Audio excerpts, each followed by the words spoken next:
হাসির রাজা, জ্ঞানের রাজা, রসিক রাজা গোপাল ভাঁড়।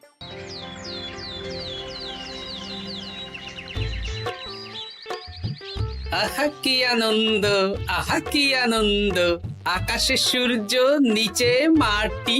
আহা কি আনন্দ, আহা কি আনন্দ, আহা কি আনন্দ।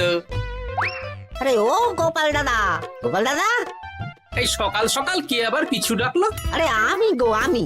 আমি তো আমি নামে কাউকে চিনি না। আর তুমি একটু পেছন ফিরে তাকাও তো। আমি তো সামনে যাচ্ছি, পেছনে তাকাবো কেন? ঠিক আছে, তাহলে আমি তোমার সামনে আসছি। আরে দৌড়াচ্ছ কেন? আরে দাঁড়াও দাঁড়াও বলছি, দাঁড়াও, নইলে কিন্তু আমি মহারাজের কাছে যাব। হ্যাঁ, ও ভোলা তুমি? আরে আগে বলবে তো, আমি করছিলে কেন? একদম কথা ঘোরাবে না গোপাল দাদা। এবার বলো কি বলছি। দেখো, আমি তোমাকে আগের বছর 50 মোহর ধার দিয়েছিলাম। এ কি, তোমার তো মিষ্টির দোকান, ধার দিলে তো লোকে ছুরি কাঁচি ধার দেয়, আর তুমি মোহরে ধার দেওয়ার ব্যবসা শুরু করেছো কবে থেকে বলো দেখি? আবার কথা ঘোরানো শুরু করেছো। আমি এবার কিন্তু সত্যি মহারাজের কাছে যাব। আরে মজা করছি তো। আরে বারবার আমাদের মধ্যে মহারাজকে টেনে আনার কি দরকার বলো তো? সে না হয় টানলাম, তবে তুমি ওই আমার 50 মোহর সুদ সহ কবে ফেরত দেবে বলো তো? আর কিন্তু তোমার হাতে ওই 1 সপ্তাহ সময় আছে। হ্যাঁ, 1 সপ্তাহ মানে কতদিন ভাই? 7 দিন, 7 দিন। 7 দিন? আচ্ছা 7 দিন মানে কত ঘন্টা? 24 গুণ 7, মোট ওই 168 ঘন্টা। ও, অনেক সময় আছে। দেখো গোপাল দাদা, তোমার সাথে কিন্তু আমার ওই কাগজে কলমে লিখিত পড়িত আছে। হ্যাঁ, যদি ওই সময়ের মধ্যে তুমি আমার কাছ থেকে নেওয়া ওই অর্থ আমাকে ফেরত না দিতে পারো, তাহলে কিন্তু তোমার ওই বাড়ি ঘর সব আমার হয়ে যাবে। হ্যাঁ হ্যাঁ, মনে আছে মনে আছে। এখন রাজসভায় যাই, 168 ঘন্টা পেরিয়ে গেলে চলে এসো, কেমন? বেশ, কথাটা মনে থাকে যেন। হ্যাঁ, তখন আর কিন্তু কোনো চালাকি করতে যাবে না, আমি সোজা মহারাজকে বলে দেবো। ঠিক আছে ঠিক আছে।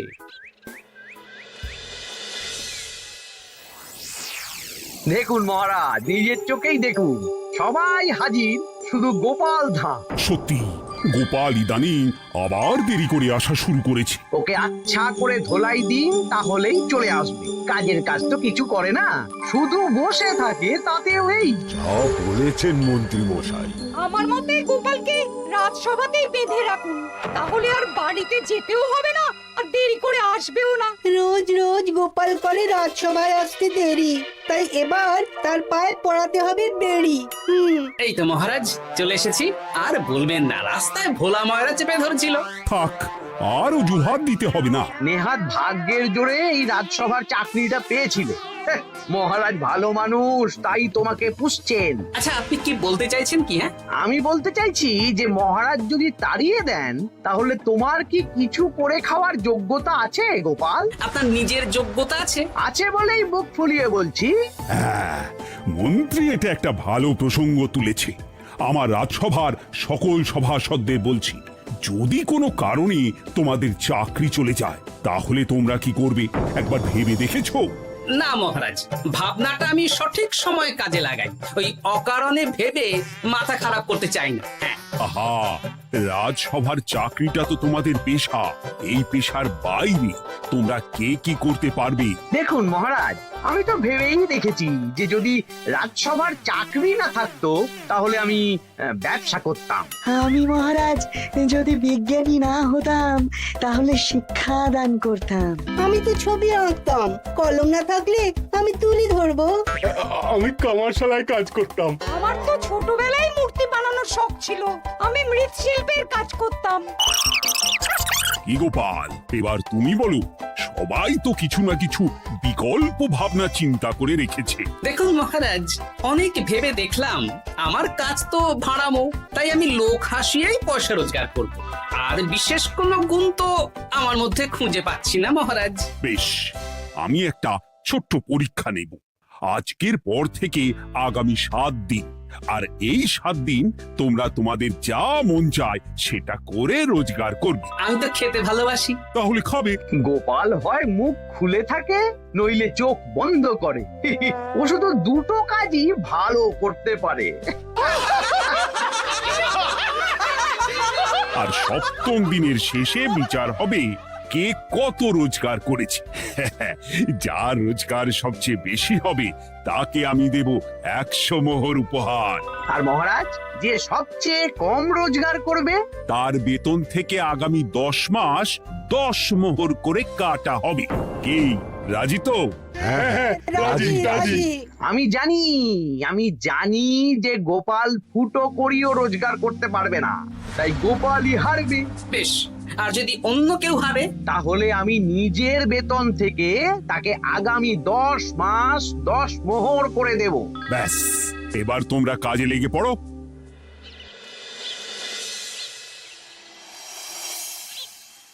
এ কি গিন্নি, আজকেও নিরামিষ? হ্যাঁ, আজকেও নিরামিষ খেতে হয়। হ্যাঁ, রোজই তো কিছু না কিছু একটা লেগে আছে তোমার। আমাদের পুরো শরীরটাই তো আমিষ। হ্যাঁ, তাহলে আমিষ খেতে বাধা কিসের বলো দেখি? বেশি তর্ক করতে হবে না বাপু, তা তোমাকে ডিম বানিয়ে দেবো। হ্যাঁ, না, আমি মানুষই। ঠিক আছে গিন্নি। আরে তোমাকে ডিম বানাবো বলেছি নাকি? আমি বললাম তোমার জন্য ডিম বানিয়ে দেবো। জন্যটা তো বলনি তখন। আরে তাড়াতাড়ি দাও, তাড়াতাড়ি দাও। এখন কদিন শুধু খাবো আর ঘুমাবো। 7 দিন ছুটি। ছুটি মানে? সেসব পরে বলবো গিন্নি। যাও গিয়ে ডিম সেদ্ধ বসাও।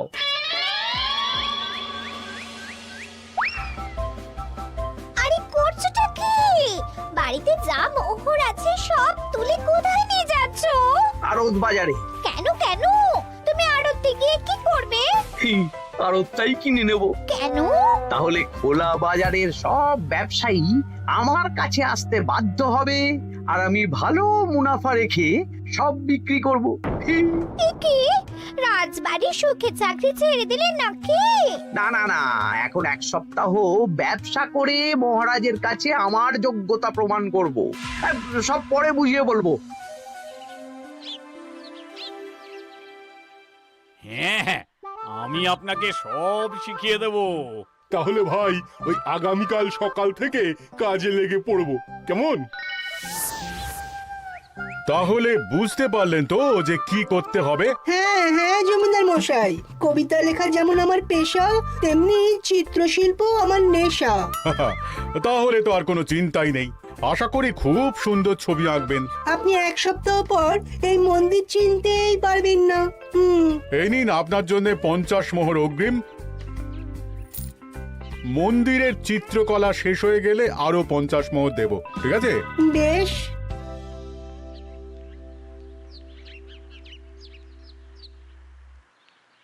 এই হাত চালা, হাত চালা। হাত পা সবই তো চালাচ্ছি মন্ত্রী মশাই। আপনি এত শাকসবজি আনাজ দিয়ে করবেনটা কি? আমি এখন 7 দিন কৃষ্ণনগরের বাজার নিয়ন্ত্রণ করব, তাই সব জিনিসপত্র আড়ত থেকে আমি নিজেই কিনে নিয়েছি। এবার সাধারণ বাজারের দোকানদাররা আপনার কাছে আসবে।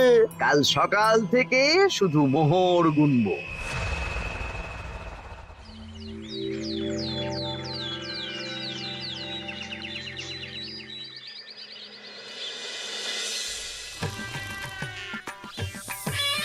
আরে এত বেলা হয়ে গেল, আর কত পড়ে পড়ে তুমি ঘুমোবে? এত লম্বা ছুটি পেয়েছি, এখন তো বিশ্রাম নিতেই হবে গিন্নি। কিন্তু পুকুর ঘাটে গিয়ে তো আমি অন্য কথা শুনলাম। তুমি আবার কি শুনেছো? তোমাদের মহারাজ নাকি বলেছেন আগামী 1 সপ্তাহ তোমরা সকল সভাসদেরা ওই সকল সভাসদেরা নিজের ইচ্ছে মতো কাজ করে রোজগার করব। আমার কাজ তো ভাড়ামো করা, তাই ভাড়ামোর সুযোগ এলে সেটাই করব। কিন্তু যদি সুযোগ না আসে, তাছাড়া যার রোজগার সবচেয়ে কম হবে তার তো বেতন থেকে 100 মোহর কাটা হবে গো। এই খবরও পেয়ে গেছো? বাবা, পুকুর ঘাট না পরনিন্দা পরচর্চা কেন্দ্র? হ্যাঁ, ওসব বাজে কথা বাদ দিয়ে কোনো কাজ শুরু করো, কাজ শুরু করো। এরকম গা এলিয়ে শুয়ে থাকলে ভগবান এসে তোমাকে পয়সা দিয়ে যাবে না গো। গোপাল দাদা, ও গোপাল দাদা, বলছি গোপাল দাদা, কি খবর গো? এই তো গতকাল তোমার সাথে কথা হলো, আজ একেবারে বাড়িতেই চলে এসেছো। তোমার যা হালচাল তাতে তো মনে হচ্ছে ওই কদিন পরে বাড়িটা আমারই হবে। আর সেই আশাতেই বসে থাকো। এই ভোলাময়রা এসেছে কেন গো? এসব কি বলছে? মা ঠাকুরুন, আপনার কাছে আর কি লুকাবো? বহুদিন আগে গোপাল দাদা আমার কাছে 50 মোহর ধার নিয়েছিল। সেই ধারের থেকে 5 মোহরা এখনো আমাকে শোধ করেনি। সে কি? হ্যাঁ, শর্ত অনুযায়ী যদি গোপাল দাদা আগামী ওই 6 দিনের মধ্যে ধার না শোধ করতে পারে তাহলে এই বাড়ি আমার হয়ে যাবে। তুমি আমাকে এত বড় কথা লুকিয়ে রেখেছো? না, আমি বলবো বলবো করে বলা হয়ে ওঠেনি আর কি। এবার আপনি দেখুন গিন্দিমা কি করবেন। ভিটে মাটি ছেড়ে কোথায় গিয়ে উঠবেন দেখুন। কি গো, এতেও তোমার হুঁশ হয় না? ধুর, এই অযথা চিন্তা করো না তো, কিছু না কিছু একটা হয়ে যাবে।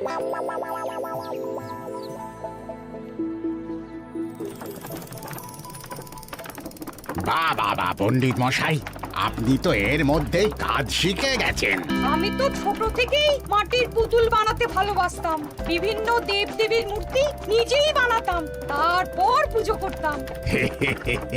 আমার পরম সৌভাগ্য, আপনার মতন পণ্ডিত মানুষ আমার কুমোর শালায় কাজ করছেন। কোনো কাজই তো ছোট নয়।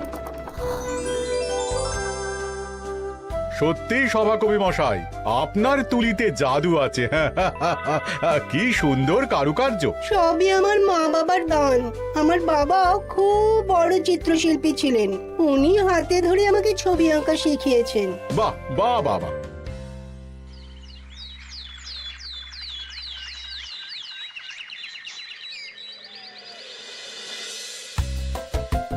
এই যে পুটি, আজকে তো একটা মজার জিনিস শেখাবো। কি জিনিস? নয়ের নামটা তো তোরা পড়েছিস? হ্যাঁ, বল তো। 9 একে 9, 9 দুগুণে 18, 3 9 27, 4 9 36। ঠিক আছে ঠিক আছে, এবার থাম। পুরো মুখস্থ। সে তো বুঝতেই পারছি। এবার মজার জিনিসটা দেখ। 9 কে 9, 9 দুগুণে 18, 18 মানে কি? 1 10 8।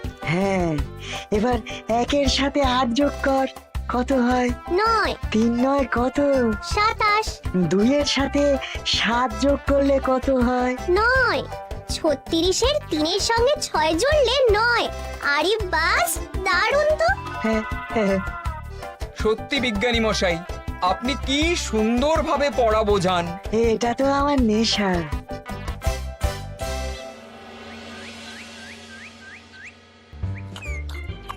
বলছি, তুমি তো দিব্যি বাড়িতে বসেই আছো, কিছুই তো করছো না। সত্যি বলো তো, তুমি ভাড়া মোছাড়া আর কি কিছু করতে পারো? এই এই, আদেশ করতে পারি। গেনি, একটু তরকারি দাও তো, জলের ঘটিটা দাও না। যত সব।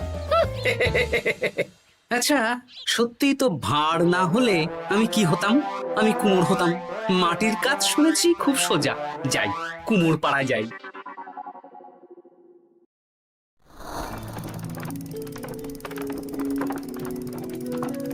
আমার কি সৌভাগ্য, রাজসভার দুজন সভাসদ আমার সঙ্গে কাজ করছে। আচ্ছা, এইভাবে ঘোরাবো? এই যা, হলো না হলো না। এটা কি মুড়ির মোয়া নাকি? দাও, আমাকে করতে দাও, তুমি অন্য কিছু করো।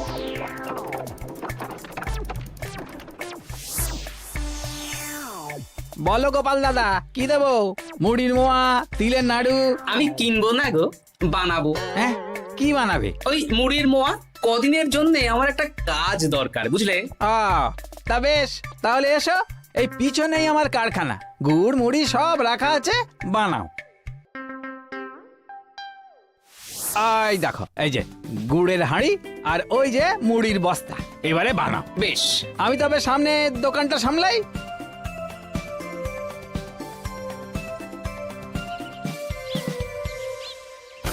এ কিসের আওয়াজ হলো? আরে আরে আরে, এ কি করলে গোপাল দাদা? আর বলো না, ওই গুড়টা ঢালতে গিয়ে হাঁড়িটা হাত ফসকে পড়ে গেল। এই তুমি যাও তো, তোমাকে কিচ্ছু করতে হবে না, যত সব বিপদ বাড়ানো।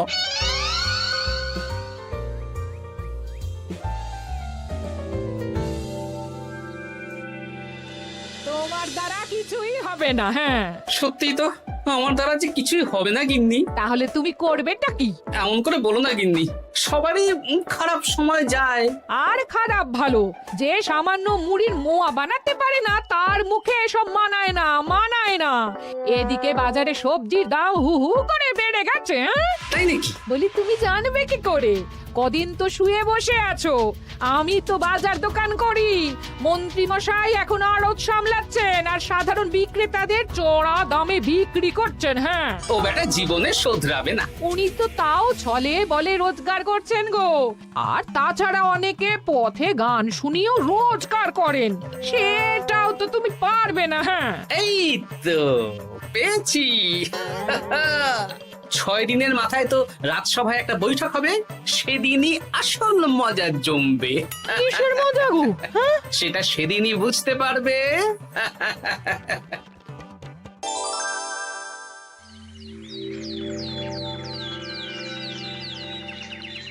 তারপর বলো, আজ তো ষষ্ঠ দিন, আজ অবধি তোমরা কে কত কত রোজগার করেছো? মহারাজ, আমি এখনো অবধি 200 মোহর। বাহ বাহ বাহ!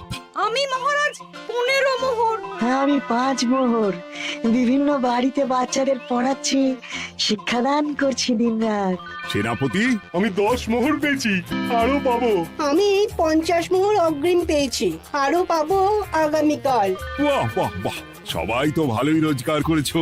আর গোপাল, তুমি বলো। মহারাজ, আমি এখনো অবধি কোনো রোজগার শুরু করিনি। আমি আগেই বলেছিলাম গোপাল একটা কানা করিও রোজগার করতে পারবে না। আসলে মহারাজ, আমি আজ সকালেই আমার প্রতিভা খুঁজে পেলাম। তোমার আবার কি প্রতিভা? আমি ভালো গান গাইতে পারি মহারাজ। আমার ছোট্টবেলার ইচ্ছে ছিল আমি রুদ্ধদ্বার সভা করব, গান গাইবো, আর দর্শক বা শ্রোতারা আমার গান শুনে আমাকে পয়সা দেবে। বাহ বাহ বাহ! তা শোনালে না কেন? আমি চাই আপনারা সবাই আমার বাড়িতে আসুন, আমার গান শুনুন। এই না না না না না, তোমার গান শুনে অর্থ ব্যয় করতে পারবো না গোপাল। যদি শোনাতে হয় তো বিনামূল্যে শোনাও। তুমি ভেবেছো কায়দা করে গান শুনিয়ে রোজগার করবে? সেসব চালাকি কিন্তু চলবে না। না মহারাজ, আমার গান শুনতে আসার জন্য একটা কানা করিও খরচ করতে হবে না। আমি বিনা পারিশ্রমিকে গান শোনাবো। বেশ, তাহলে কবে শোনাবে বলো? এখনই চলুন, শুভস্য শীঘ্রম। আবার যেতে হবে কেন? এখনই শোনাও। আমার আবার নিজের বাড়ি ছাড়া প্রতিভা বিকশিত হয় না। বেশ তো, এই কদিন টানা কাজ করেছি, তোমার গান শুনে মনটা যদি ফুরফুরে হয়ে যায়, ভালো তো। চলো গোপাল। আসুন আসুন, সবাই ভিতরে আসুন, আসন পাতা আছে, সবাই বসুন। নাও, এবার গান শুরু করো। দাঁড়ান মহারাজ, আমার গান আমি বাইরের লোককে শোনাতে চাই না। কু কু বাবা, আবার কোকিলের মতন আওয়াজ করছে। কু।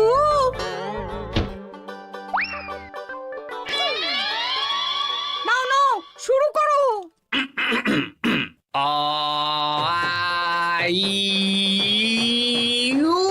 ওরে বাবা রে বাবা!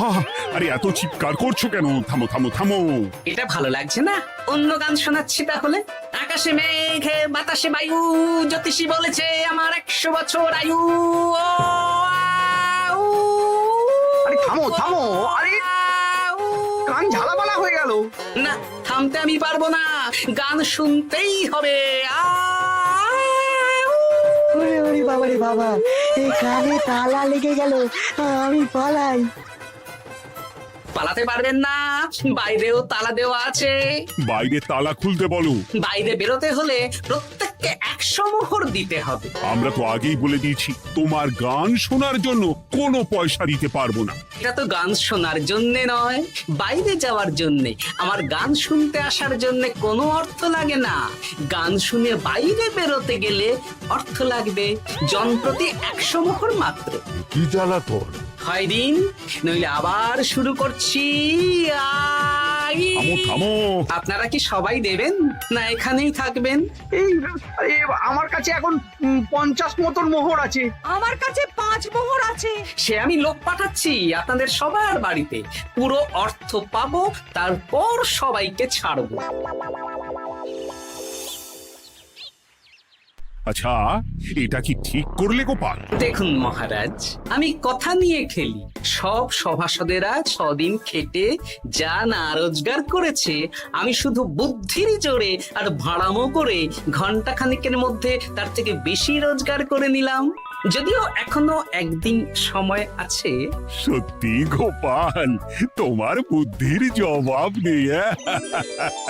মন্ত্রী মশাই, যে সবচেয়ে কম রোজগার করবে আপনাকে কিন্তু তাকে আগামী 10 মাস 10 মোহর করে দিতে হবে। হ্যাঁ নয় হ্যাঁ, এরকমই তো তুমি মুখ বড় করে বলেছিলে। গিন্নি কই গো, ভোলাকে ডেকে আনো, ওর ধার আজকেই শোধ করে দেব। হ্যাঁ যাচ্ছি। হ্যাঁ, আমরাও যাচ্ছি। গোপাল, কালকে রাজসভায় এসে তোমার পুরস্কারের অর্থটাও নিয়ে যেও। সে তো নিশ্চয়ই।